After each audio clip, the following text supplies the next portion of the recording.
देख इसको ध्यान से। और ये वही मुंडा है जिसकी माँ ने मुझे ना चोरी के झूठे इल्जाम में जेल भेज दिया था, है ना? इसको तो छड़ना नहीं आज। और इसको छड़ी ना आज जरूर। चल इसको चल। और तेरे भाई को हाथ लगा अपना, हाथ तोड़ दूंगा मैं। तुम? हाँ मैं। कोई दिक्कत क्या होगी समझे? वो सकेत जी, आपको नहीं पता ये मुंडा कौन है? वो जनानी थी ना जिसने मुझ पे चोरी का झूठा इल्जाम लगाया था, वो गिरफ्तार करवाया था मुझे। ये उसका बेटा है। ऊपर से हिम्मत देखो, है? फिर से आ गया हमारे। तेरी तो मैं। रुकिए, आप ऐसा कुछ नहीं करो। ऊपर सकेत जी, आप क्यों बचाना चाहते हो इसको, है? वो आपको नहीं पता ये कौन है ना? आप जानते हो इस लुच्चे लफंगे को? आप मैं नहीं जानता हूँ। ये विकास है और ये इनके भाई रवि है। ये मेरे साथ हैं। सगाई का सारा इंतजाम ये करने वाला है। इन्हें कॉन्ट्रैक्ट दिया मैंने। क्या गल कर रहे हो सकेत जी, है? हाय हाय, आप इस स्टोर कंपनी को सारा ठेका दोगे? बस कीजिए, हमने कोई चोरी नहीं की और ना ही हम कोई चोर हैं। उल्टा आपने हमें हमारी मेहनत के पैसे नहीं दिए अभी तक। हमारे टेंट का नुकसान हुआ सो अलग। हाँ तो फंक्शन में बेड़ा गर्क भी तो तूने ही किया था ना, है? सारा तबाह कर दिया था। देखिए आप ऐसे बात मत कीजिए मेरे भाई के साथ। इसको तो माता जी, ये मेरे जीजा जी हैं।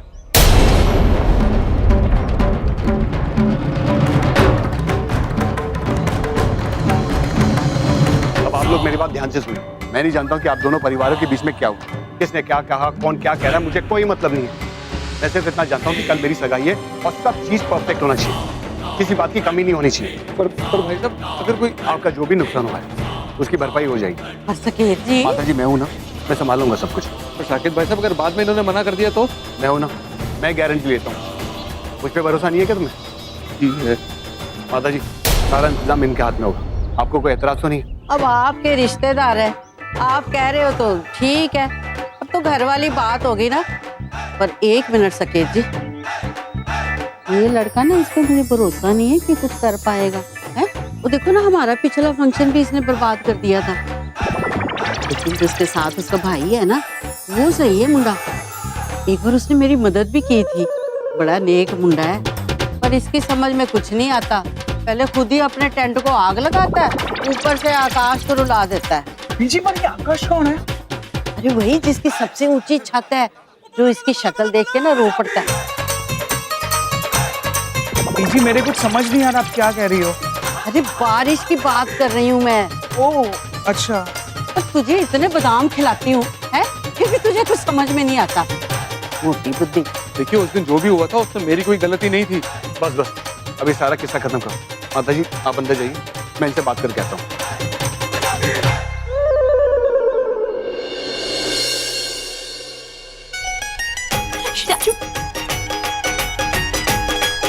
5 किलो चीनी भैया। हाँ, और 10 किलो बासमती चावल। कितनी बार हो? 10 किलो।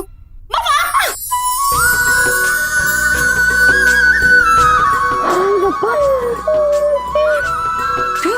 यहाँ कब, कैसे, अचानक कैसे आ गई? ओ माते, अभी विद्या बालन वाली एक्टिंग कब सीख लिया आपने? और इतनी भी अनजान मत बनो, आप ही ने तो बुलाया था मुझे। क्या? मैंने? हाँ। मैंने कब बुला लिया तुझे? अब भूल गई? कल आपने फोन नहीं किया था मुझे? दी की एंगेजमेंट के बारे में किससे बताया मुझे? बोलो बोलो, 10-10। अब ये तो ओपन इनविटेशन हुआ ना। अगली कहेंगी, ये जानते हुए भी कि तू एक नंबर की सरफिरी है, ऐसी गलती कैसे कर ली मैंने, वो भी इतनी बड़ी गलती। हे भगवान। ओहो, छोटी छोटी बातों के लिए भगवान को तंग करना बंद करो माँ। अच्छा जी। हाँ, और अपने ये हाय दैया वाला नाटक बंद करो। ये बताओ मुझे देख के खुश हो या नहीं? हाँ हुई ना। थोड़ी देर के बाद तेरी दादी की आवाज मेरे कानों में गूंजती रहेगी, हंटर की तरह। रेखा रानी, संभाल ले अपनी बेटी को। रेखा रानी, तूने बेटी पैदा की है या फिर कोई आफत की पुड़िया? मॉम, आप मुझे देख के खुश हो या नहीं? हाय रब्बा, ऊपर से संजय, तो दिन भर उसको अपने पीछे दौड़ाती रहेगी और वो उसको डबल भूख लग जाएगी और फिर मुझे डबल काम भी करना पड़ेगा। मॉम, आप मुझे देख के खुश हो कि नहीं? और तेरे पापा, उन्हें तो हमेशा से मेरे परवरिश। मॉम, आप मुझे देख के खुश हो या नहीं? क्या लगता है तुझे देख के मुझे खुश नहीं होगी? चली कहेगी अगली। बहुत खुश हूँ मैं तुझे याद देख के, बहुत मिस किया रे तुझे। Like my mom. मुझे पता था आप मुझे इतना मिस करी, इसीलिए तो मैं हमेशा के लिए आ गई हूँ, अब नहीं जाऊंगी। अच्छा हाँ, इसका मतलब और मुसीबत मेरे सर पे। अभी मॉम। ओहो, हो गया आप लोग का इमोशनल ड्रामा खत्म? हाँ, हो गया हम दोनों का ड्रामा। अब तुझे अलग से न्योता देना पड़ेगा या तू खुद चल के आएगी?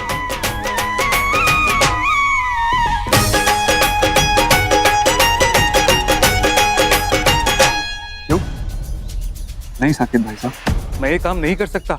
अरे आपने देखा नहीं कि वो जनानी किस तरह मुझे ताने दे रही थी? साकिब भाई साहब, मैंने उसके पोते की सगाई में दिलो जान से मेहनत की थी। मेरा नुकसान हुआ, मेरे काम के मुझे अभी तक पैसे नहीं मिले, और वो जनानी है कि मुझे बदनाम करने पर लगी हुई है। क्या गारंटी है साकिब भाई साहब कि आगे चलकर भी वो औरत कोई मौका नहीं छोड़ेगी मुझे नीचा दिखाने का? ना जी ना, वो औरत सामने रहेगी तो वैसे मेरी हिम्मत टूट जानी है, और ऊपर से काम खराब होगा वो अलग। साकिब भाई साहब, मेरी माँ मुझे वैसी गलत समझती है, नकारा समझती है, और अगर अब कोई गड़बड़ हो गई तो मेरी माँ ने मेरे ऊपर तो पक्का स्टैंप लगा देना है कि मैं नालायक हूँ। अरे ये आप क्या बोल रहे हो भाई? आप मेरे भाई हो, मैं जानता हूँ आप काबिल हो, सिर्फ मौका मिलने की देर है, और किसी की इतनी हिम्मत नहीं जो आपको नालायक बोले। मैं हूं ना आपके साथ। और भाई अगर आपके लिए कुछ नहीं किया तो फिर क्या फायदा मेरी लाइफ का?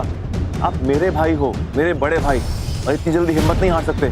बिजनेस में ऊपर नीचे तो होता रहता है, एक बार हालत खराब होगी तो क्या हुआ, दूसरा मौका मिलता है भाई। रवि, तू तो जानता है ना कि वो सावित्री कैसी औरत है। अरे मैं उसको नहीं संभाल सकता यार। तो मुझे कोई और काम हो, मुझे कोई और कॉन्ट्रैक्ट दो, मैं कर लूंगा, मुझे काम करने में कोई दिक्कत नहीं है, मगर मैं ये काम नहीं कर सकता। बेवकूफ वाली बात मत करो। यानी मत है कि मेरी सगाई है इसलिए तुम्हें मौका मिल रहा है और तुम हो कि? देखिए आप ऐसे मेरे भाई से बात मत कीजिए, मैं जानता हूं इनसे कैसे बात करें। भैया आपको ये काम मुश्किल लगता है ना, लेकिन मैं तो कहता हूँ कि आप इसे एक चैलेंज के तौर पे लो और दिखा दो कि आप कितने काबिल हो। चकने फटे भैया, और इस बार तो मैं भी आपके साथ हूँ, पूरा काम सेट कर दूंगा, पूरी सपोर्ट करूंगा आपको मैं। तो रवि, तेरी नौकरी का क्या होगा भाई? अगर सवाल मेरे भाई की कामयाबी और फ्यूचर का हो, मैं 24 घंटे काम करूंगा, दिन रात काम करूंगा, और ये मेरा वादा है आपसे। थैंक यू भाई। चलो शुक्र है तुमने मना लिया। Thank you. थैंक यू बोलने की जरूरत नहीं है साकिब जी, ये मैं आपके लिए नहीं अपने भाई के लिए कर रहा हूँ, उसके फ्यूचर के लिए कर रहा हूँ। अब बात सेटल हो गई तो अंदर चले। ठीक, चलो भैया। इस घर को भी अच्छे से सजा दो। अब तुम दोनों अपनी जिम्मेदारी अच्छे से संभालो। सुबह तक तंबू भी लग जाना चाहिए, सजावट में कोई कमी नहीं रहनी चाहिए। मैंने बहुत सारे लोगों को बुलाया, पार्टी लीडर्स भी आ रहे हैं। सारे इंतजाम इतने शानदार होने चाहिए कि लोग देखते के देखते रहने चाहिए। अगर आप इतना समझाओगे तो हमें कंफ्यूजन हो जाएगी। मैं जानता हूँ आपकी सगाई है और एमएलए की इज्जत का सवाल है, और अब जब मैंने भाई से कह दिया है कि मैं उनके साथ हूँ तो आपको शिकायत का मौका नहीं मिलेगा। लेकिन आपको तो मालूम है कि काम बहुत ज्यादा और भागा दौड़ी बहुत ज्यादा करनी पड़ेगी, और मेरी बाइक घर पे है, और ऑटो पे अगर मैं ट्रेवल करूंगा तो टाइम बहुत वेस्ट होगा। तो मैं बस इतनी सी बात। अरे मेरी गाड़ी ले लो, ये लो, ठीक है? पक्का? लेकिन आप कैसे जाओगे? क्या तुम भूल रहे हो कि मेरे पास और भी कई गाड़ी है, मैनेज कर लूंगा। वो बात भी सही है, ये बात भी चलता हूँ लीजिए। माता जी, मैंने सब कुछ समझा दिया, अच्छे से कर लेंगे लोग। अच्छा मैं कपड़े के ट्रायल के लिए जा रहा हूँ, बाद में आता हूँ। ठीक है पुत्र, मेहरबानी एक बार फिर। भैया जरा मैं देख लेता हूँ कौन सा काम कैसे और कहाँ से शुरू करना है, क्योंकि अगर प्लानिंग अच्छी होगी ना तो काम अच्छे से होगा, टाइम से होगा।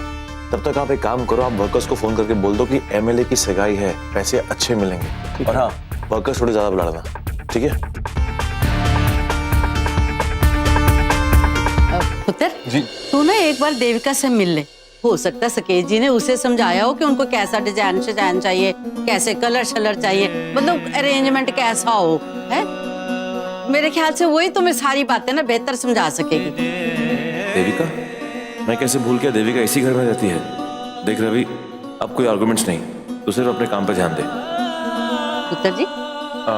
जी कौन सा रूम है उसका? बस ये तेरे खब्बे हाथ। जी चंगा। देविका तो यहाँ पर है नहीं, कहाँ गई देविका?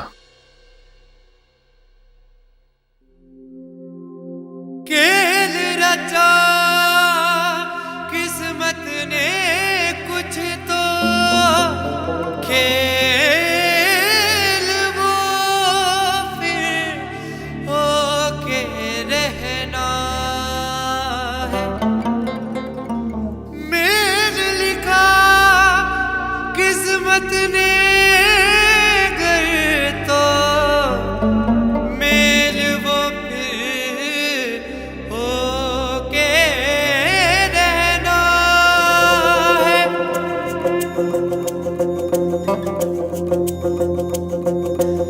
इस ज़मीं आसमां में 100 फासले रहे, एक दूजे की नजर से पर दूर ना रहे।